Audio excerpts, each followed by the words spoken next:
I'm Avery, 35, and I knew the minute I walked into Aunt Nora's dining room that something was waiting for me at the end of the table. The air had that careful, brittle stillness, like glass set too close to the edge. My father stood taller than the chair behind him, one hand resting on the back like a claim, the other wrapped around a heavy glass that caught the chandelier's light. My mother's smile kept slipping the way it does when you're nodding, but also counting the exits. My brothers leaned in close to their wives, passing small jokes, the kind that never quite reach the person they're about. The roast chicken sent out a warm, peppery steam, and the polished mahogany shone with 3 decades of holiday polish. I set my blazer across the chair and smoothed the napkin on my lap, the room's chatter thinning as if someone were turning the dial. My father cleared his throat. The silverware paused.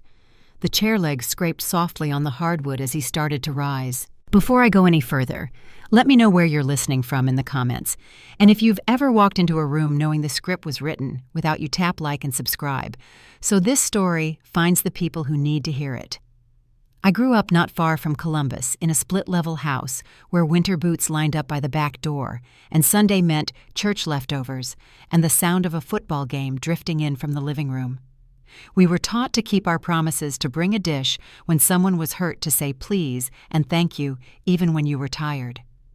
I was the oldest who packed school permission slips and babysat without asking, who learned early that calm voices can carry more than loud ones. My mother called it steadiness, my father called it duty, and I called it doing what needed to be done. When I left for college in Cincinnati and later moved into a job that kept adding zeros and layers of responsibility, my world widened. Airports, boardrooms, budgets that could tilt a quarter's forecast, and a paycheck that paid for quiet as well as groceries.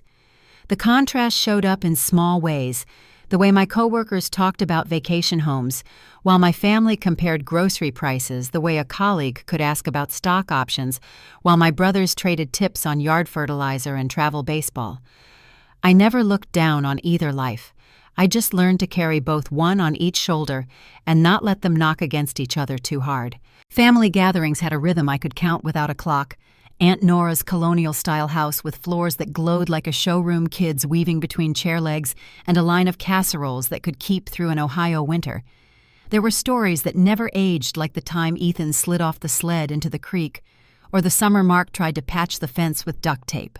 There were also stories that changed shape depending on the teller, and those were the ones that made me quiet moments where my work disappeared into a polite silence while my brother's milestones were passed around the table like a basket of rolls. I got used to it the way you get used to a porch light that flickers. You note it, you adjust, you go on. My mother's hands found work even when she wasn't cooking, straightening a place card, refolding a napkin, as if motion alone could soften a hard word before it left my father's mouth. By 35, I had the kind of job that makes people joke that numbers must be my native language. Regional CFO sounds crisp on a business card, but what it meant to me was a steady mind in stormy rooms and a life I paid for myself, right down to the forged steel pan I bought after thinking about it for 6 weeks.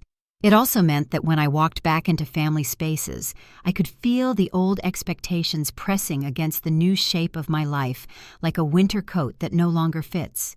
My brothers had rings mortgages and children with frosting on their cheeks. I had a quiet apartment, a stack of well-worn folders, and a calendar that looked like a jigsaw puzzle.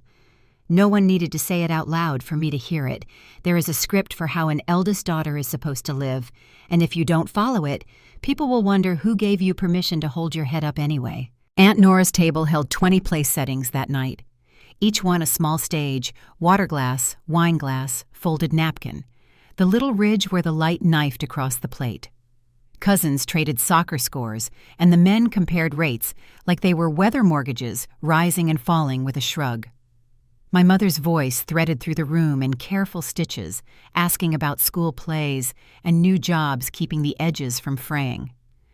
I sat across from a bowl of green beans, slick with butter, and watched my father's patience grow brighter, like a match head before the strike. He had been in a good mood when we arrived, the kind that means a joke is coming, that may not feel like a joke when it lands. I could tell by the way he rocked back a half-inch in his chair, by the way he turned the glass in his hand as if polishing a thought. I have always believed that quiet can be honest, that a person shows you who they are in the space between sentences. The space that night felt thin as spun sugar. There's a certain look people share when they sense a moment sliding toward a point, eyes lowered for safety. A smile that is more like a brace, a small breath taken early. My brothers fell into a triangle of conversation that never quite included me, as if we were separated by a thin pane of something no one would name. It wasn't unkind, just practiced. In those rooms, I learned to make myself a clear place to sit and a clear path to leave lessons that serve you in both business and family if you let them. The evening moved in steps we all recognized. Grace clatter the soft chorus of compliments for Aunt Nora and the small shuffle of chairs settling back after the first bites. Somewhere in there, my father's voice took on a roundness that meant we were reaching the part of the night where words can do as much as hands.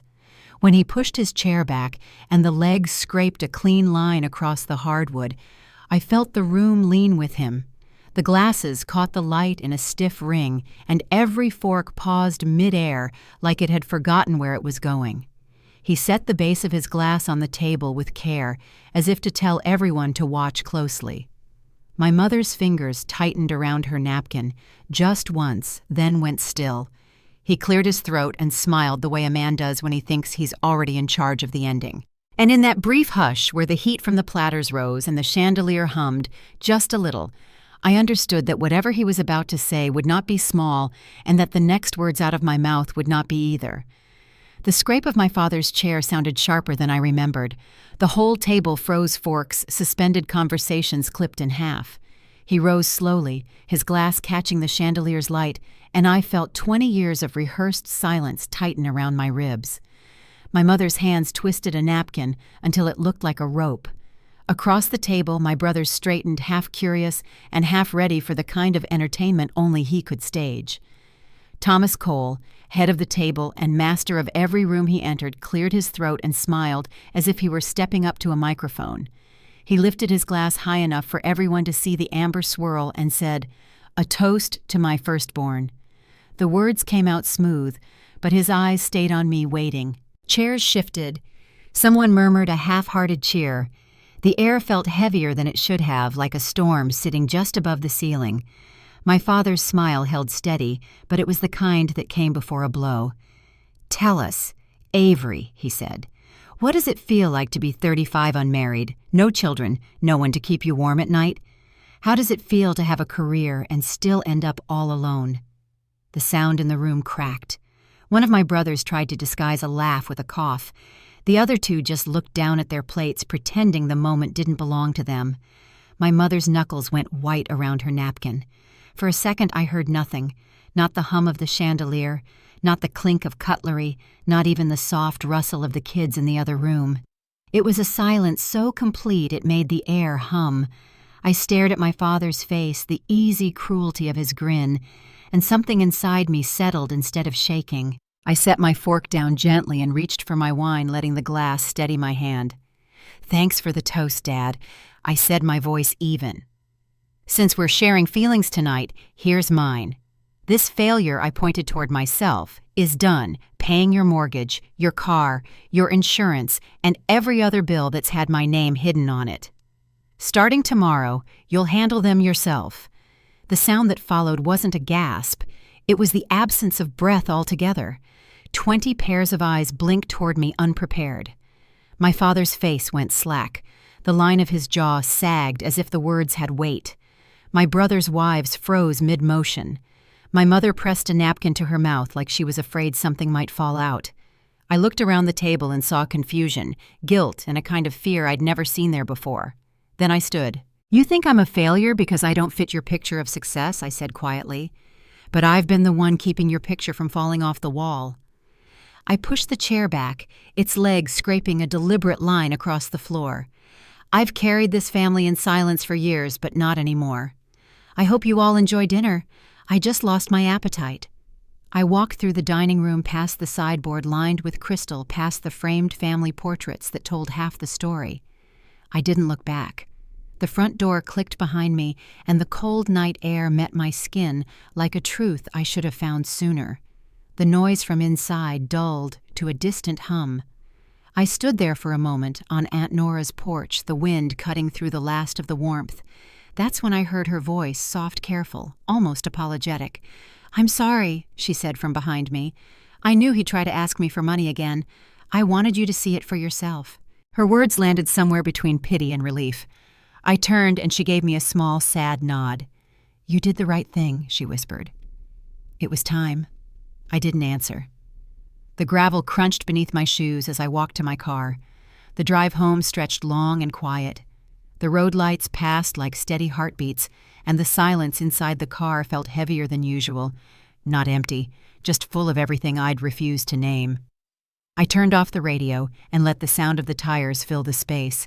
Somewhere between the interstate and my exit, the memories started coming, each one stacked on the next small debts and forgotten thank yous, all the times I said yes, because it was easier than being called ungrateful.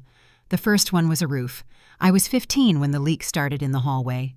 My mother stood under it, whispering to a roofing company asking if they could patch it instead of replace it. I had $260-odd saved from the bakery down the road, money for a summer science camp. I left it on the counter with a note that said, "For the roof." They used it. The roof got fixed. The camp came and went without me. Then came college.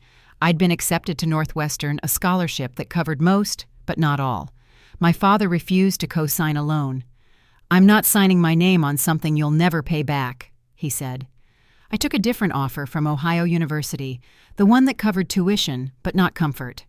3 jobs, meal plans calculated down to the penny. No one congratulated me. They just asked if I could still come home weekends to help Mark with his essays. By 24, Ethan had lost his job. Paige was 6 months pregnant, and the rent notice was already taped to their door. I drained my emergency savings to cover 3 months for them, bought a used crib off a neighbor, and told them not to worry. They posted a photo online thanking God's perfect timing. God, in that case, had a regional bank account and my signature. When my father needed a new truck 2 years later and couldn't get approved, I signed the lease myself.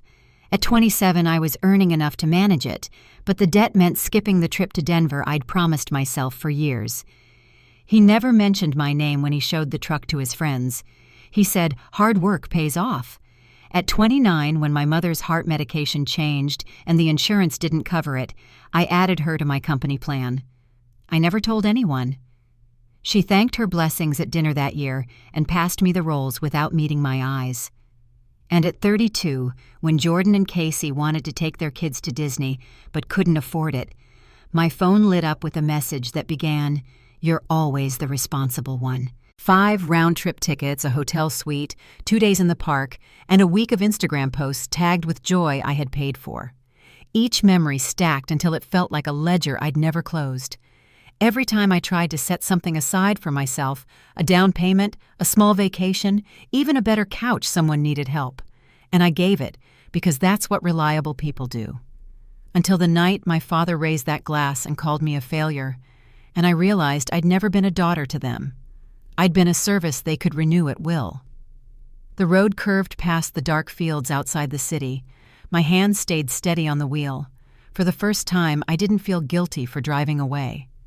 At the next stoplight, I looked at my reflection in the glass and saw something I hadn't seen before, stillness that wasn't resignation. I didn't know what tomorrow would look like, but I knew it wouldn't include paying for anyone else's peace of mind. When I pulled into my apartment complex, the porch light flicked on automatically, the same soft gold as the one outside Aunt Nora's house. I stood there for a moment, keys in hand, the night pressing close around me. Somewhere inside, a voice that had been quiet for years said enough. It wasn't loud. It didn't need to be. Inside, I set my phone on the counter. The screen lit with a name I'd come to dread one of my brothers calling at an hour that only meant trouble. I let it ring once, twice, and then silenced it. The call would come again soon. It always did. But for tonight, I let it go unanswered. And that was how it began, the moment silence stopped being compliance and started feeling like freedom. The next morning came quiet and gray, the kind of sky that looks like it's still deciding whether to rain. My phone sat on the counter silent until a name appeared that made my stomach tighten. Jordan Cole. His calls never came without purpose.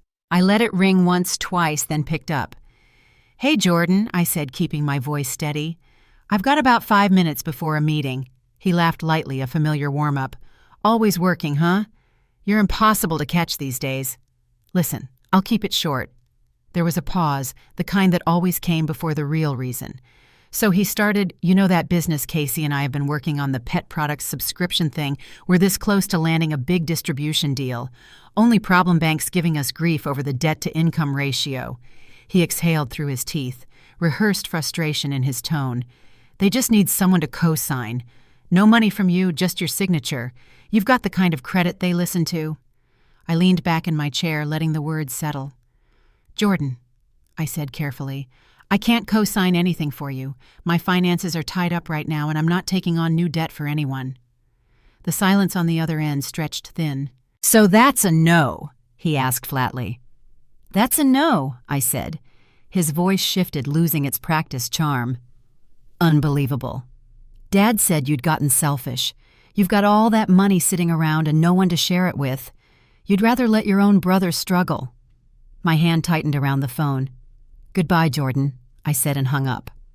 The quiet that followed felt heavier than before, not because of what he said, but because of how familiar it was. Selfish. That word had chased me for years, whenever I said no, whenever I wanted something for myself. I walked to the window, looking out at the slow drizzle beginning to streak the glass. My reflection stared back, tired but clear-eyed. For the first time, I could see how deeply they had trained me to feel guilty for standing on my own feet. That call stayed with me through the rest of the day like a tune I couldn't turn off. Every spreadsheet, every email, every conversation carried a faint echo of his voice. "You don't even have a family to support. What are you doing with it?" By the time the city lights came on outside my office, I understood that it wasn't anger keeping me awake. It was recognition. I had spent nearly 2 decades building a life that no one in my family believed was worth respecting unless they could use it. That night, I went through old folders on my desk, bank statements, transfer receipts, loan papers I'd signed under quiet promises. My name sat on every line like a watermark. Mortgage payments, insurance premiums, property taxes, truck leases. It was all there, proof of a lifetime spent keeping someone else's world from falling apart. I didn't cry, didn't rage. I just stared at the pages and realized that I had built an entire existence on silent obligation. The next few days passed in that strange kind of calm that comes before a shift. My phone buzzed with family chatter about Sunday dinner, a birthday party for one of the nieces, a new soccer team photo. No one mentioned the dinner at Aunt Nora's house. Not one word about my father's toast or the way I'd walked out. It was as if that night had been erased, rewritten into something less uncomfortable. But I knew it hadn't disappeared. It was waiting like a low current humming under the surface, ready to spark again. Friday evening, I sat at my kitchen counter sorting mail when I heard a firm knock at the door. Not a neighbor's light tap, this was heavy impatient. Through the peephole, I saw my father's outline, and just behind him Jordan's pale face. I exhaled once slow and opened the door. "Well, look who's home," my father said, brushing past me without waiting. He scanned the apartment with a mixture of disdain and curiosity. "So this is where you hide." Now Jordan trailed behind him, shoulders tense. My father's tone carried that familiar roughness, the kind that came with years of being unchallenged. "You think just because you've got some fancy job, you can embarrass your family like that? Your mother hasn't stopped crying since that stunt you pulled." He stepped closer, pointing a finger. "You're going to call every company you cut off and fix this. You'll restart those payments. You owe us that much." I stayed still, then motioned toward the coffee table. "Before you go any further," I said evenly, "look at the folder on the table." He frowned, but reached for it, flipping it open with a quick snap. 3 documents sat inside, each neatly arranged. As his eyes moved down the page, the color drained from his face. "What is this?" he asked, his voice suddenly smaller. "The first," I said, "is a loan agreement from 2015, $198,000 taken out under your name for gambling debts and an emergency second mortgage." The second is the foreclosure notice that came 6 weeks later. The third I paused is the notarized agreement transferring that debt into my name, paid in full by me. Jordan stared disbelief plain on his face. "Dad," he asked, "you told us it was a mistake with the contractor." My father's jaw tightened. "It was temporary. I was going to fix it." I shook my head. "No, you weren't. You were going to lose the house, and you begged me not to tell anyone because you didn't want to ruin your reputation." The room fell into a silence that felt almost physical. My father sank slowly into the couch, his hands pressed against his knees. Jordan stood by the window, his reflection looking back at him like a stranger's. "You bought the debt," he finally said, his voice unsteady. "You own the house. I've been the legal lien holder for 10 years, I said. I paid it off every cent. You all lived there because I allowed it, because Mom still calls it home." My father lifted his head, then eyes red, voice cracking. "You can't sell it," he whispered. "That's your mother's house. She has a choice," I said quietly. "She always has. I'll offer her a place to stay with me, no strings. But you, Dad, you'll need to figure things out on your own." The words didn't come from anger. They came from the part of me that had finally stopped asking for permission. He stood again, slow and unsteady, his shoulders sagging under the weight of what was left. Jordan still hadn't moved. I reached for the folder, closed it, and set it back on the table. "You told everyone I was nothing," I said, "and I believed it for too long. But here's the truth. You built your house on my credit, my money, my silence. And now I'm done." No one spoke after that. My father's eyes darted to the door, then to me, then to the papers again, as if hoping they'd vanish. Jordan looked like he wanted to argue but couldn't find the words. When they finally left the apartment, felt still again like the air after a storm. I didn't feel relief, not exactly just the slow, certain knowledge that something irreversible had begun. That night, my phone stayed dark. No calls, no messages. The quiet was its own kind of peace. I sat by the window with the city lights stretched out below and thought about what would come next, the conversations, the consequences, the final unraveling of a story my family had been telling for too long. By the time I turned off the lamp, I knew that the next call wouldn't come from my father. It would come from my mother. And when it did, she would have to choose between the comfort of the past and the truth she had helped hide. For 2 days, the phone stayed quiet. Then just as the sun was slipping behind the buildings Monday evening, it rang again. I saw my mother's name and knew before I answered that she'd been crying. "Avery," she said softly. "He just got home. He didn't speak to anyone. Went straight to the bedroom." Her voice wavered. "What did you do to him?" I took a breath, choosing each word. "I didn't do anything, Mom." I told the truth. "The same truth you've been protecting for years." She didn't respond right away. The line filled with the sound of her trying not to cry. "I didn't think it would come to this," she whispered finally. "He's ashamed. I've never seen him like that." "I'm selling the house," I said gently. "The papers are already in motion. I'm also looking for a new place. 2 bedrooms. The second one's for you if you want it." She inhaled sharply, as if I'd spoken a language she didn't understand. "I can't," she said. "That's our home. That's your father. He has no one." I closed my eyes, letting her words hang between us. "He made sure no one stayed," I said quietly. "He didn't just abandon me, Mom. He abandoned you. He just made you stay." The silence stretched. "I'm not asking you to hate him," I continued. "I'm asking you to choose yourself, to stop surviving and start living." Her voice came back faint and tired. "I need to think. I need to talk to him." I knew what that meant. She was going to try to fix it again, to hold together something that had been breaking for years. "Okay," I said softly. "The offer stands." We said goodnight, and I sat there for a long time, phone still in my hand, listening to the quiet hum of the city outside. The next day there was no call. Then another day passed. I started looking at 1-bedroom listings, convincing myself she'd never leave. That night I found an apartment downtown with a small balcony that overlooked the river. It wasn't much, but it was mine. I told myself that if she stayed, I could live with that. It wouldn't surprise me. But Monday night came again and the phone lit up. Her voice wasn't the same this time. It was brittle, calm, in a way that made me sit up. "I talked to him," she said. "I told him what you said, that he needed to apologize, that he needed to be honest." There was a pause. He turned on me. I pressed the phone closer. "What did he say?" She took a breath that trembled at the edges. "He said everything was my fault, that I raised a selfish daughter, that I poisoned you against him with softness. He said if I'd been stronger, he wouldn't have had to lie." Her voice cracked, then steadied. "He said he failed because of me." My hand tightened around the phone. "There's nothing left to fix, Mom," I said quietly. "There hasn't been for a long time." There was a soft exhale on the line, part grief, part surrender. "When can we start looking at apartments?" I closed my eyes. The tears that came weren't from sadness, they were from something lighter. "Tomorrow," I said. "We can start tomorrow." When I met her the next morning, she looked smaller somehow, but lighter too.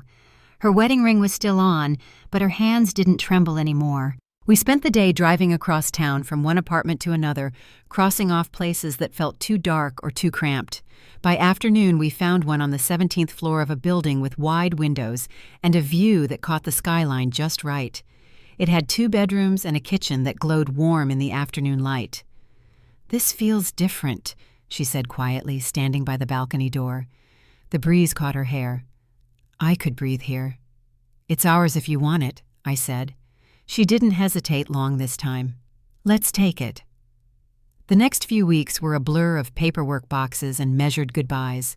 The realtor handled the house listing, and I met with the attorney to finalize the transfer. My father didn't call, though Aunt Nora mentioned he'd moved into a small apartment outside town. He told her it was temporary. She didn't believe him. When the sale closed, I wired the remaining balance to my brothers, dividing it evenly. My attorney drafted a letter to each of them, clear and final. There would be no more handouts, no more hidden rescues. Jordan tried to email a few days later, a half-hearted apology tucked inside a request for a small loan. I archived it without replying. By early autumn, my mother and I were settled in the new apartment. The city spread out below us like a promise we hadn't been allowed to keep before. She started taking a pottery class down the street, something she hadn't done since before she was married. The first time she came home with a clay bowl uneven and lopsided, she laughed until she cried. "It's not perfect," she said, "but I made it." In the evenings, we'd cook together quiet, simple meals, the kind that didn't require apology. Sometimes she'd hum while chopping vegetables, a tune I remembered from childhood but hadn't heard in years. Other times, we'd sit on the balcony watching the city lights turn gold and red against the dusk. We didn't talk about the past much, not because we were avoiding it, but because we didn't need to. We both knew what we'd survived. One night, she brought out a box of old photos. We sat cross-legged on the rug, sorting through them like archaeologists. There was one of me at 10 years old holding a trophy fish at the lake. "I remember this," she said, smiling softly. "Your father told everyone he taught you to fish that day." I studied the picture. "It wasn't him," I said quietly. "It was Uncle Ray. Dad was sleeping off a hangover in the truck." She looked at the photo again, then at me, and nodded. "Yes," she said simply. "He was." It was a small moment, but it felt like the world shifting, 2 people finally agreeing on the truth after years of pretending. The last boxes disappeared from the living room that week. The walls were still a little bare, but the space already felt like home. I watched my mother rearrange a shelf, humming under her breath, and realized I couldn't remember the last time I'd seen her at ease. The lines in her face had softened. She moved slower, but with purpose. Outside, the city lights blinked in the distance, and for the first time in years, I didn't feel responsible for holding anyone's world together. The house was gone, the debts were cleared, the weight had shifted. My mother had chosen herself, and I had chosen peace. Still in the back of my mind, I knew there was one last piece that hadn't settled.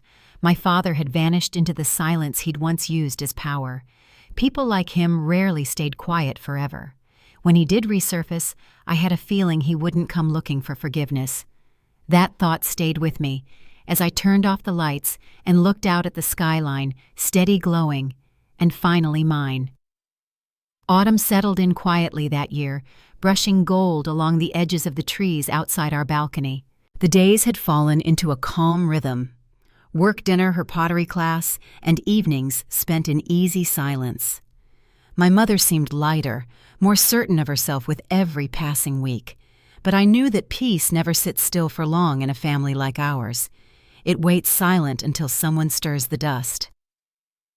The first sign came one Friday morning when a manila envelope appeared in the mail. It was postmarked from a small town just outside Columbus. The handwriting was my father's sharp, deliberate, every letter pressed too hard. I didn't open it right away. I left it on the kitchen counter until my mother came home from her class. She saw it the moment she walked in. "Is that from him?" she asked, setting her bag down. I nodded. "It is." She looked at it for a long moment, then pulled out a chair. "Open it." Inside were 3 sheets of paper folded neatly. The first was a letter written in that same heavy hand. The other 2 were copies of legal documents, property statements, signatures, something about residual ownership. But it was the letter that caught me. "Avery," it began, "you've made your point. You wanted to humiliate me, and you did. The house is gone, your brothers barely speak to me, and your mother has left. I hope that makes you feel powerful. But I raised you. I built that house. You have no right to destroy what I created. You may own the paper, but you will never own the legacy. You've turned this family into a transaction, and when the dust settles, you'll see how empty that makes you." No signature, just his name typed beneath the last line, Thomas Cole. I folded the pages back and slid them into the envelope. My mother hadn't moved. "He's trying to get a reaction," she said softly. Her voice didn't shake, but her eyes were glossy. He always did know how to find the bruise. "I'm not responding," I told her. "Not this time." She nodded slowly, then pushed the envelope toward me. "Then let's put it away." We filed it with the others' receipts, transfer records, the evidence of everything that had brought us here. It went into a drawer closed with the quiet click of finality. But that night, as we sat on the balcony watching the city lights shimmer, I could see she was thinking about him. "He'll try to call soon," she said after a while. "I know. And what will you say I don't know yet?" She turned toward me, the evening light catching the silver in her hair. "You don't owe him another conversation," she said. "But you do owe yourself peace, whatever that means." Her words stayed with me. Peace had always felt like something earned after effort, after exhaustion, after some grand act of letting go. But now it felt quieter, more like a decision you make in the middle of an ordinary Tuesday. A week later, Aunt Nora called. Her voice was careful, the way it gets when she's bracing for bad news. "Honey," she said, "I thought you should know. Your father's not well. He's been keeping to himself, barely eating. I dropped off groceries and the place looks empty. He won't ask for help, but—" Her voice trailed off. "He's not the man he was." I thanked her, but after the call ended, I sat staring at my phone for a long time. There was a pull, a mix of habit and old instinct. For years, my first reflex had been to fix things, to smooth over the edges before anyone else noticed the cracks. But this time, the urge faded as quickly as it came. I knew helping him now would only rebuild the same walls I had torn down. 2 days later, I came home to find my mother in the kitchen, hands wrapped around a mug of tea she hadn't touched. "He called," she said quietly, "just now. He didn't ask for money. He asked if I'd come home." I leaned against the counter, unsure of what to say. "What did you tell him?" She looked down at the tea, then back up at me. I told him no, but it was the hardest thing I've ever said. I walked over and sat beside her. The silence between us was heavy, but not fragile. "You did the right thing," I said. She nodded, a small, tired motion. "I know. I just didn't expect it to hurt this much." Over the next few weeks, the calls stopped. Aunt Nora said he'd started avoiding her too. Rumors drifted through the family, old friends mentioning that he'd sold his tools, that the apartment lights stayed off most nights. It was strange hearing my father's life described in fragments, like a story that no one was sure how to end. Then one afternoon in late November, an email came from an unfamiliar address. The subject line read, "Final paperwork, Cole residence sale confirmation." It was from the escrow agent handling the sale of the old house. Attached was the official confirmation that everything had cleared: the mortgage, the debts, the transfer balance. Years of hidden numbers reduced to one clean transaction. I stared at the screen for a while, then forwarded it to my attorney with a simple note: "Please distribute remaining funds as planned." That night I cooked dinner while my mother read by the window. When I placed a plate in front of her, she smiled faintly. "You know," she said, "your father used to say that house would outlive all of us. I think he believed it was proof that he'd done something right." "It was never the house," I said. "It was the story he told about it." She looked at me for a long moment, then nodded. "I suppose we're writing a new one now." Winter came early that year. The city's skyline turned pale under the first snow, and for the first time in months, I felt the sharp edges of everything start to soften. We spent Christmas quietly, no big dinners, no gifts that came with strings. Just a small meal, a few candles, and the sound of music drifting from the old radio she'd brought from the house. When midnight came, she handed me a small envelope. Inside was a clay pendant shaped like a leaf, the glaze uneven but beautiful. "It's the first thing I made without the instructor's help," she said. "I wanted you to have it."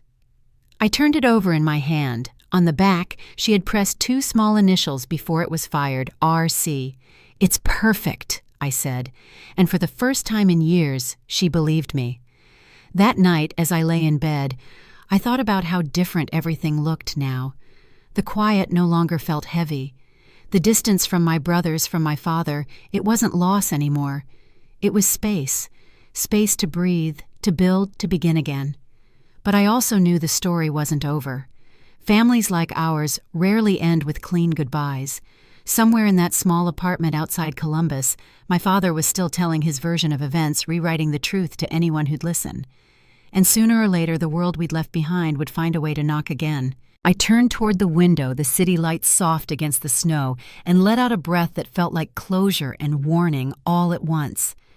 The peace we'd built was real, but fragile, and I had a feeling it was about to be tested. By late January, the snow along the sidewalks had turned gray from city traffic, and the air outside the apartment carried that hollow cold that seeps through everything. My mother had started a new pottery project in the living room, small clay pieces drying along the windowsill. Life had found its rhythm again, steady, predictable, almost quiet. Then one morning, while I was finishing a call for work, I saw a name flash across my phone that made my chest tighten. Ethan Cole. It had been months since any of my brothers reached out. I hesitated before answering. "Avery," he said, breathless, as though he'd been running. "I don't even know how to say this. Dad's in the hospital." I straightened in my chair. "What happened?" "He fell," Ethan said. "Neighbor found him outside his building last night. Hypothermia, maybe a concussion. They're saying he's stable, but they need family to make decisions. You're listed as next of kin." For a long moment, I said nothing. The sound of my own breathing filled the space between us. "I'll go," I finally said. The hospital was 20 miles west, a small community facility where the air smelled faintly of disinfectant and coffee. My father was in a shared room separated by a thin curtain from another patient. He looked smaller than I remembered, his shoulders drawn inward, his hands trembling slightly against the blanket. His face had lost the hard angles that once made every room tilt toward him. He opened his eyes when I walked in, so he rasped, voice cracked and dry, "You came." "I did," I said, setting my bag on the chair. "You're lucky the neighbor found you." He gave a low, humorless chuckle. "Lucky isn't what I'd call it." A nurse entered, checking his chart. When she left, the silence returned thick and awkward. I sat waiting for him to speak first. Finally, he said, "I didn't ask for this. Don't think showing up makes you some kind of hero." "I didn't come for that," I said quietly. "The hospital called. You needed someone to sign paperwork." He turned his head away, eyes fixed on the window. "Of course you did. We stayed there like that for a while, 2 people connected by blood and history, but little else. When the doctor arrived, I signed the necessary forms. His injuries were minor. The fall had bruised his ribs and shaken his balance, but the cold had been the real danger. He would recover, though not quickly. Before I left, I placed the folder with his discharge instructions on the bedside table. "They'll release you in a few days," I said. "You'll need someone to check in on you. I can hire a nurse if you'd like." His jaw clenched. "Don't bother. I'm not a charity case." I looked at him for a long moment, then nodded. "I'll let Ethan know." As I turned to go, his voice stopped me. "Your mother," he said quietly. "She won't even pick up the phone." "She's healing," I said. He stared at the ceiling, expression unreadable. From what I didn't answer, there was nothing left to explain that he hadn't already ignored. I left the room without looking back. When I got home, my mother was sitting at the kitchen table, a cup of tea growing cold in front of her. "You went," she said softly. "I did." Her fingers tightened around the mug. "How is he alive?" I said. "Banged up, stubborn as ever." She nodded slowly. "Did he ask for me?" "Yes." She looked toward the window, eyes distant. "And what did you tell him?" "The truth. That you're healing." For a moment, neither of us spoke. Then she whispered, "He wouldn't know what that means." The following week passed quietly. My father was discharged from the hospital and returned to his apartment. Aunt Nora stopped by to check on him, reporting that he was thinner, slower, but still managing. "He won't accept help," she told me over the phone. "He still talks like he's running the world." "He's always talked like that," I said. A few nights later, I found a letter slid under our apartment door. The handwriting was unmistakable his. This one wasn't angry like the first. The lines were uneven, some words smudged as though written in a shaking hand. "Avery," it read, "you don't owe me anything. I know that now. I don't expect forgiveness. But tell your mother she can stop punishing herself. The house, the money, it's all gone. None of it matters anymore." There was no signature this time, just a single folded photo enclosed a picture of me at 10 holding that same fish from the lake, the one my mother and I had talked about weeks before. On the back, in faint ink, he had written, "Uncle Ray taught you well." I sat at the kitchen counter for a long time before showing it to my mother. She stared at the photo for several minutes before setting it down carefully. "He's remembering," she said, "but it's too late for pretending." "I think it's the closest he'll get to an apology," I said quietly. She nodded, her eyes wet but calm. "Then we'll take it for what it is." Winter melted slowly into spring. My father's letters stopped after that, but I heard from Aunt Nora that he'd started attending meetings at the community center, financial literacy sessions of all things. Maybe guilt has its own strange way of teaching lessons too late. One afternoon, while sorting old files, I came across the last payment confirmation from the house sale. It was clean final and oddly freeing. I placed it in a folder labeled Closed Accounts and felt something unclench inside me. My mother came in just then carrying a small clay vase still warm from the kiln. She set it on the counter beside me. "For the entryway," she said. "It's not perfect, but it holds water." I smiled. "That's all anything needs to do." We spent that evening rearranging the apartment, new shelves, fresh flowers, sunlight spilling across the floorboards. The space finally felt like it belonged to us, not borrowed from anyone's memory. Later that night, as I stood on the balcony, the wind carried a faint scent of rain. The city stretched out below, restless but alive. My phone buzzed once, a message from Aunt Nora. "He's moving to assisted living next month. Said it's time." I watched the lights flicker across the skyline, each window a story still unfolding. My father was still part of mine, even if only as a lesson written in past tense. But this life, this quiet, this hard-won peace belonged to me and my mother now. Behind me I heard her humming again, the same melody that had followed us through all the hardest years. I turned to see her arranging her pottery on the windowsill, the evening light catching the glaze. And for the first time I realized we weren't rebuilding what we'd lost.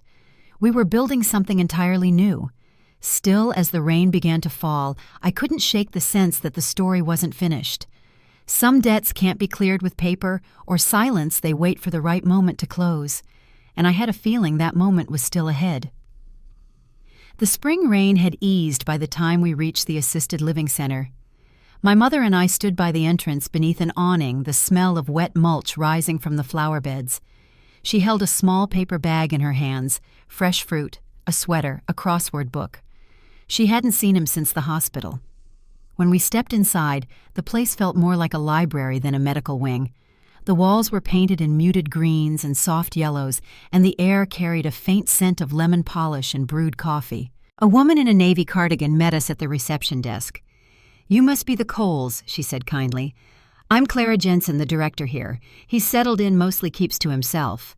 My mother nodded, her voice low. "Thank you for taking care of him." Clara smiled gently. "He talks about his house a lot. Says he used to build things with his hands. There's a garden behind the east wing. He likes to sit there in the mornings." We followed her down a quiet hallway. The sound of a piano drifted from somewhere near the common room, a slow, uncertain melody played by someone still learning.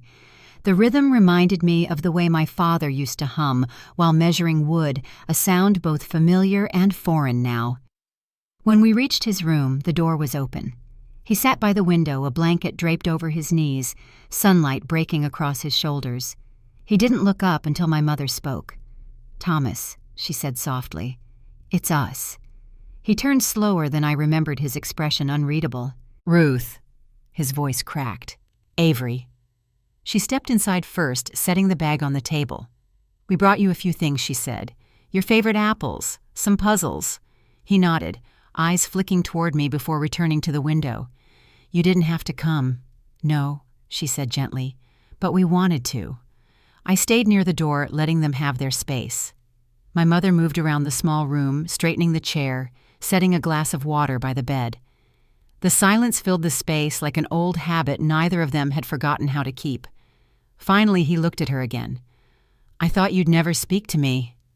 "I didn't know if I could," she said. "But Avery thought we should come." He met my gaze for the first time. There was no anger left in his eyes, just the faint dullness of someone who'd run out of defenses. "You always were the strong one," he said quietly. "Didn't get that from me." I didn't respond. My mother sat in the chair opposite him. "Thomas," she said after a pause, "you don't have to say anything.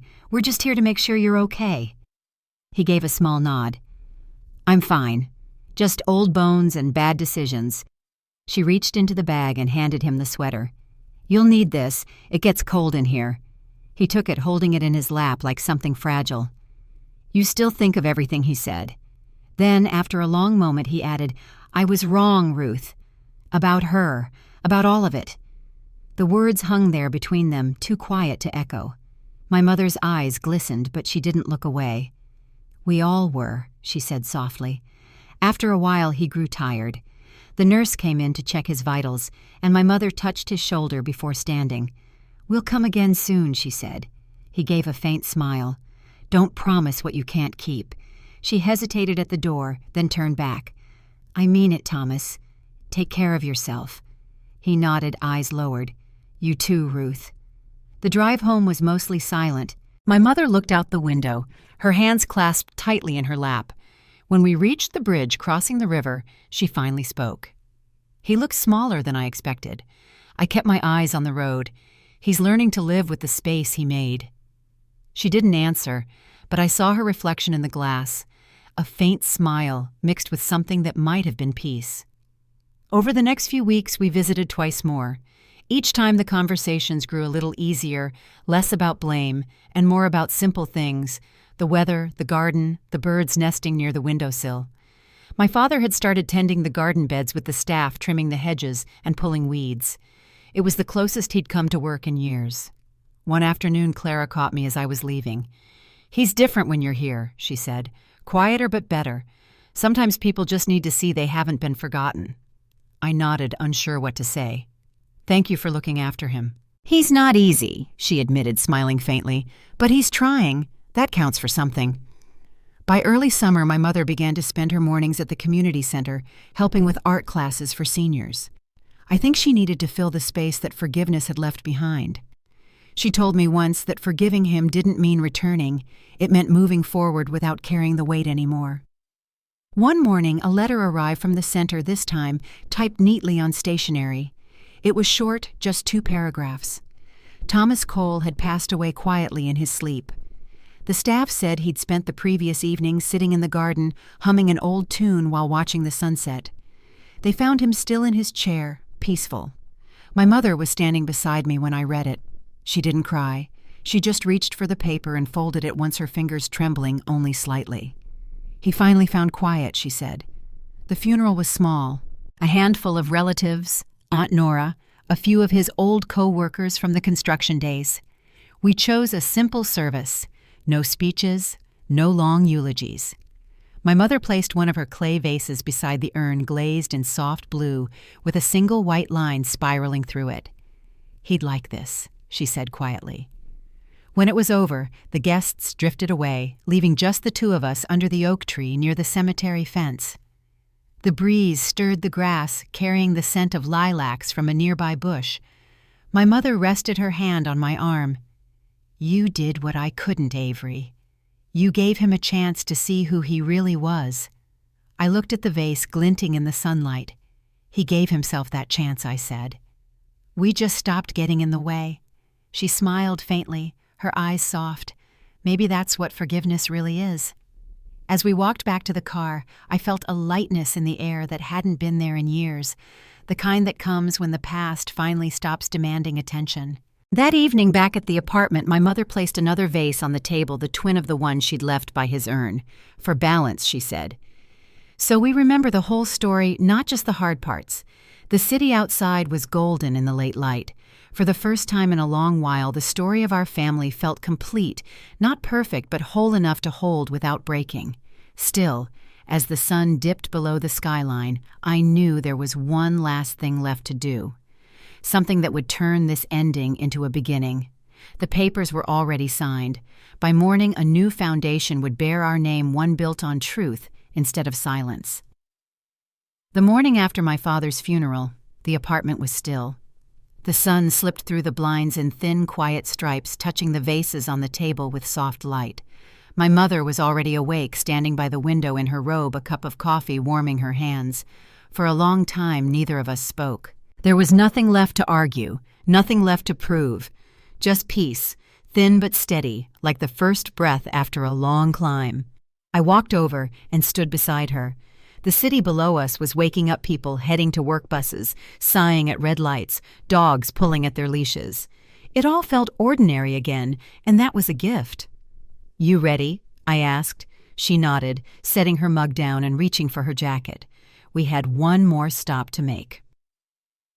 The community center where my father had spent his last months was quiet that morning. Clara met us at the entrance, her warm smile unchanged. "I'm glad you came," she said. "He talked about you both near the end, mostly about the garden." She led us outside to a small patch of land behind the building, raised beds of herbs, wildflowers, and soil dark with rain. My father's work gloves still hung from a hook near the fence. My mother knelt and touched the ground. "He would have liked it today," she said softly. The air smelled like rosemary and damp earth. We stayed there for a while, not in grief exactly, but in recognition that even flawed people can leave something worth tending. When we got home, a package was waiting at the door. No return address, just my name in my father's handwriting. Inside was a single envelope and a small wooden box. The letter was short. "Avery," it read. "If you're reading this, I'm gone. I don't expect forgiveness, but I hope you'll understand someday that I didn't know how to love you without needing to control you. You were never a failure. You were the only one who saw what was coming and had the courage to stop it. Don't let that courage turn cold. Use it to build something good. For her. For yourself." In the box was his old brass compass, the one he used to carry on job sites. It was scratched and dull, but when I tilted it toward the light, the needle still pointed true north. I turned it over and found 4 words etched faintly into the metal. "Start from where you are." I placed it on the table between the 2 vases my mother had made, the twin pieces that marked the bookends of our story. She stood beside me, eyes on the compass. "He did love you," she said quietly. "He just never knew how to show it." "I know," I said, "and maybe that's enough." The next few months passed gently. My mother's pottery gained attention at a local market, and the community center invited her to teach a weekly class. The apartment filled with her pieces, mugs, bowls, vases, all a little uneven, all full of life. I spent weekends helping her set up displays, and during the week I worked on something new, something my father's letter had planted in me. By summer, the paperwork was finalized. The Cole Foundation for Financial Dignity was officially registered. It would provide education, debt counseling, and small grants for families recovering from financial abuse, the kind that hides behind love and duty. Aunt Nora helped with the community outreach, and my mother insisted on designing the logo herself. The compass became our symbol. The first workshop took place in the same center where my father had lived out his last days. Standing at the podium, I looked out at the faces in the crowd, young parents, retirees, people quietly trying to rebuild. My mother sat in the front row, her hands folded around a clay pendant she'd made for the occasion. I spoke about starting over, about choosing peace, even when it cost you comfort, about how boundaries aren't walls, they're doors you finally learn how to close and lock from the inside. When it ended, a woman from the back of the room came up and said, "I didn't think anyone understood what it feels like to pay for someone else's mistakes." I smiled. "I do," I told her, "but you don't have to keep doing it." That evening, my mother and I walked home through the park, the summer air thick with the smell of cut grass. Fireflies flickered in the distance, small lights finding their way in the dark. "He'd be proud of you," she said quietly. "Of both of us, I think." Maybe I said, smiling faintly. "But this part, this life, we built it ourselves." She slipped her arm through mine as we crossed the bridge, the city lights rippling on the river below. For the first time in years, I didn't feel the weight of unfinished stories or unspoken debts, just a sense of balance, the kind that stays when you stop fighting for what was and start protecting what is. When we got home, the compass still sat between the two vases, the needle steady as ever. My mother touched it once and whispered, "True north." I nodded. "Always." If you've ever had to rebuild yourself from the ruins of someone else's expectations, I hope you remember this. You are not what they withheld from you. You are what you built when they stopped giving. Thanks for listening to my story. If it spoke to you, take a moment to share it with someone who needs to hear that peace is possible. And if you've ever found your own true north, don't forget to leave a light for those still finding theirs.